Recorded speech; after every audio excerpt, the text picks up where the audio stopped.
How to verify your Bybit account. Hello everybody, welcome back to my channel. This is me Vipin Visnath, and today I'll guide you on how you can verify your Bybit account quick and easy. Well, the process itself is pretty simple and pretty easy, so let me guide you through. If you have already registered or signed up to Bybit and you have not yet registered, then if you simply open up your wallet, then you should get a pop-up where it says complete verification to deposit and trade. All you have to do is simply tap on verify now option. Once you do so, it should give you again this pop-up here, complete identity verification to access Bybit services. So you can simply tap on verify now, and you can see first choose your location. Then you want to choose what document type that you wish to submit in order to verify yourself.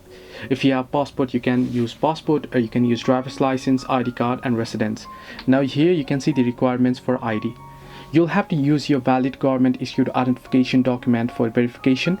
Choose a different document type if you have previously verified another Bybit account. Ensure that the uploaded document is original.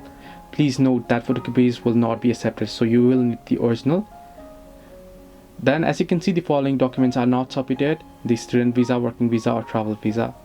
Now ensure that you are in a proper lighting and clutter-free background. Frame your face prominently in the shot. Simply select the document that you would like to submit, tap on confirm, then it'll give you the option to choose take a picture, then allow it, and then go ahead and take a picture of the front side of your passport and then back side of your ID, sorry, front and back, and then it'll give you an option to verify your face as well, so you might have to submit your video selfie as well. So this is how you can easily verify your Bybit account. Hope this helped you. Do like and subscribe, and do not forget to leave a comment down below if you have any further issues.